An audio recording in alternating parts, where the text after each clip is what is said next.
नमस्कार दोस्तों। आइए आज हम अध्ययन करते हैं पूर्ण आंतरिक परावर्तन और क्रांतिक कोण को। देखिए, जो ये बताए थे आपको प्रकाश का अपवर्तन, थोड़ा उसे देखिएगा। उसमें हम क्या बताए थे? प्रकाश का अपवर्तन जो था उसको हम क्या कहे थे भाई? उसको हम ये कहे थे कि जब प्रकाश की किरणें एक माध्यम से चलकर दूसरी माध्यम में प्रवेश करता है तो अपने मार्ग से विचलित हो जाता है, यानी कि अभिलंब की तरफ थोड़ा सा झुक जाता है। इस क्रिया को प्रकाश का अपवर्तन कहते हैं। लेकिन ध्यान दीजिएगा, जो झुकने वाली होगी वह क्या होगी और जो दूर जाने वाली होगी वह क्या होगी। देखिए, प्रॉब्लम इसमें यही है। क्या प्रॉब्लम है? जब विरल से सघन में जाएगा तो क्या होगा जानते हैं? जो ये किरणें रहेंगी जब विरल से सघन में जाएंगी तो क्या करती हैं? अभिलंब की तरफ थोड़ा सा झुक जाती हैं। लेकिन जब वही चीज जस्ट उल्टा हो जाए, क्या हो जाए भाई? वही चीज थोड़ा सा उल्टा हो जाए, यानी कि सघन से विरल में जाए। तो जानते हो बेटा, जब सघन से विरल में किरणें जाती हैं तो अभिलंब जो होता है ना, इससे थोड़ा दूर हो जाती हैं। कौन सी किरणें? जो देखिए, ये मान लीजिए आपतित किरण हो गई और ये अपवर्तित किरण। तो जो अपवर्तित किरण होगी ना, वह अभिलंब से थोड़ा सा दूर हो जाएंगी। कब? जब सघन से विरल में जाएंगी।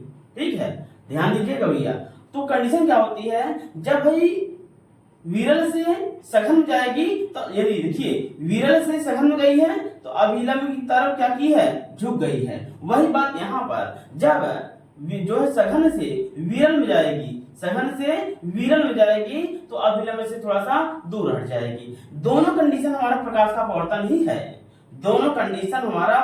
अपवर्तन ही है। ठीक है, तो देखिए एक बात और ध्यान दीजिएगा, क्रांतिक कोण क्या होता है? तो जो ये स्थिति थी कि ये अभिलंब माने थे, ये पृथक्काली तल माने थे, तो हुआ क्या था? यदि हम यहां से किरणें इसमें डालते हैं, ठीक है, किरणें डालते हैं तो क्या होता जानते हैं? यानी कि देखिए, जो ये किरणें हैं इसको धीरे धीरे हम ज्यादा करेंगे, बड़ा करेंगे, तो एक कंडीशन आ जाएगी। क्या होगी? जो किरणें यहां से झुक रही है धीरे धीरे, क्योंकि पहले यहां थी, अब धीरे धीरे देखिए, अगर हम भाई इसको इधर करेंगे तो ये इधर जाएगी, और इसको हम जितना ही बड़ा करेंगे, इस कोण को हम जितना ही बड़ा करेंगे, यानी कि ये किरण हम जितना इधर करेंगे उतना ही ये नीचे चली जाएगी। एक कंडीशन ऐसी बन जाएगी कि जो ये किरण है ये पृथक्कारी तल से होकर जाने लगेगा। क्या करेगा? पृथक्कारी तल से होकर जाने लगेगा। तो जो यह स्थिति होगी वह क्रांतिक स्थिति होगी। कौन सी स्थिति होगी? क्रांतिक स्थिति होगी। और जो ये कोण बनेगा वह क्रांतिक कोण बनेगा। ध्यान देना, वह क्या बनेगा? क्रांतिक कोण बनेगा। और क्रांतिक कोण की इस तरफ कितने के अंश का कोण होता है? 90 अंश का। यानी कि हम लोग कह सकते हैं I बराबर C। जो आपतन कोण होगा वह क्या होगा? क्रांतिक कोण कहलाएगा। और जो ये यहाँ पर 90 अंश बनेगा ये समकोण ही है। ध्यान दीजिएगा भैया, तो ये जो स्थिति बनी है क्रांतिक स्थिति है, और जो ये कोण बना है वह क्रांतिक कोण बना है। अगर वही कंडीशन हम पुनः लागू कर दें, यानी कि धीरे धीरे हम इसको क्या करें? अभिलंब से दूर करते चले जाएं, तो एक कंडीशन ऐसी आएगी कि देखिए, जब यहां से हम किरणें यहां डालेंगे ये थोड़ा बड़ा करके, तो क्या होगा? इसी पृथक्कारी तल से जो ये बिंदु है जिसे हम लोग कहते हैं आपतन बिंदु, यहीं से टकरा करके पुनः लौट आएगी। तो यह जो स्थिति बनती है, इस स्थिति को हम लोग क्या कहते हैं? पूर्ण आंतरिक परावर्तन।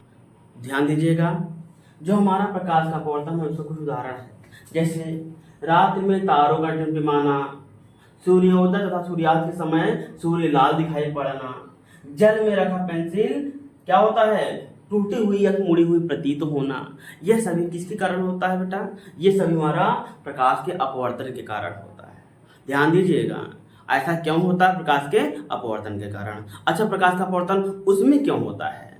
क्यों? क्योंकि देखिए, अगर हम आकाश में देखते हैं तो हम उस बीच का जो मार्ग होगा उसमें कहाँ सघन और विरल आ जाएगा, क्योंकि उसमें जो सतहें होती हैं उनका घनत्व कम हो, किसी का घनत्व कम है, किसी का घनत्व अधिक है। तो घनत्व बदलने के कारण वहां पर एक माध्यम हो जाता है, जिसे लोग कहते हैं पहला माध्यम, दूसरा माध्यम। इसी कारण वहाँ पर जब माध्यम हो जाता है, वही माध्यम को पकड़ करके हम लोग चलें तो क्या होता है, रात के समय में तारे टिमटिमाते हैं और सूर्योदय और सूर्यास्त के समय जो सूर्य होता है वह लाल दिखाई देता है।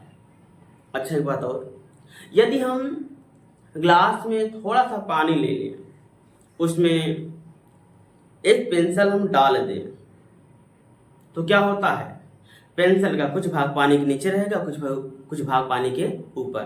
तो उस लेवल से यदि हम देखा जाए तो क्या होता है जानते हैं, जो पेंसिल होती है वह प्रकाश के अपवर्तन के कारण टूटी हुई प्रतीत होती है। ऐसा लगता है टूटी हुई है या फिर मुड़ी हुई है। क्यों लगता है, क्योंकि प्रकाश के अपवर्तन के नियम ये कहा गया है कि इसमें जो नियम है वह ये है कि आपतित किरण, अपवर्तित किरण तथा आपतन बिंदु पर खींचा गया अभिलंब तीनों एक ही तल में होते हैं, और यही कारण होता है कि वह क्या होता है, पेंसिल की जो नोक रहती है वह थोड़ा मुड़ी हुई प्रतीत होती है। क्यों, क्योंकि प्रकाश के अपवर्तन के कारण। ठीक है, अब ध्यान दीजिएगा। अब क्या होता है, एक और दिया गया है जो हमारा है पूर्ण आंतरिक परावर्तन। पूर्ण आंतरिक परावर्तन क्या होता है, अभी आपको हम बताए हैं। तो ध्यान दीजिएगा, जो पूर्ण आंतरिक परावर्तन है इसी के कारण हमारा जो हीरा होता है वह चमकदार होता है। और यदि कोई कांच है उसमें थोड़ा सा दरार पड़ जाए, जिसे चिटक जाए या कुछ और घटना हो जाए, उस समय जो वह कांच रहेगा चिटका हुआ या कुछ दरारें रहेंगी वह बहुत ही चमकीली प्रतीत होंगी, चमकीली दिखाई देंगी। और ध्यान दीजिएगा, जो एक हम लोग सुने होंगे मरीचिका भाई। अच्छा, मरीचिका क्या है, तो देखिए गर्मी के दिनों में या ठंडी के दिनों में दो में ही होता है, या अधिक ठंडी हो या फिर अधिक गर्मी हो। तो हम लोग जो भारत के निवासी हैं, भारत में अलग अलग जगहों पर अलग अलग तापमान देखने को मिलता है, कहीं ठंडी, कहीं गर्मी, कहीं बरसात, कहीं कहीं तो तीनों ही रहते हैं, ठंडी गर्मी बरसात भी। ऐसी कोई बात नहीं है कि यहाँ पर गर्मी पड़ती है ठंडी नहीं।